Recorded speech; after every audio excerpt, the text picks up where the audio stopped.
È una legge importante, è una legge che segue anche la legge fatta da altre regioni.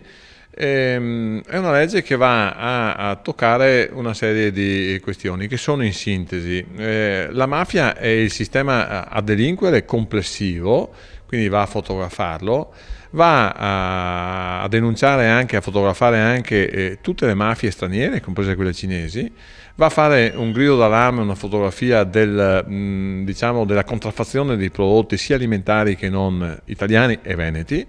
va anche a denunciare e a fotografare le truffe ai danni degli anziani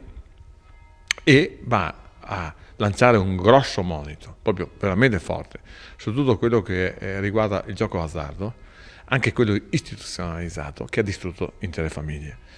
Noi per questo cosa facciamo? Facciamo una fotografia, diamo un supporto alle forze dell'ordine e agli organi inquirenti, ma facciamo anche un osservatorio dove secondo me devono entrare persone di altissimo livello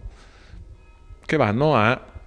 stabilire delle azioni specifiche di supporto sia a livello sociale che praticamente a livello di sicurezza. Non ultimo, ho voluto istituire un premio per il poliziotto che si è distinto, per il magistrato che ha fatto un'inchiesta importante,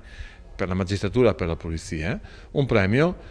che ogni anno deve essere dato, perché a mio avviso bisogna che noi ci avviciniamo come istituzioni sempre di più al meccanismo della sicurezza ma anche della giustizia. Nel mio intervento che ho fatto in aula ho voluto dire una cosa: noi possiamo fare anche un'altra grande operazione che in parte è prevista dalla legge e in parte deve essere prevista dal nostro buonsenso, che è quella di seminare dei semi, scusate la ripetizione,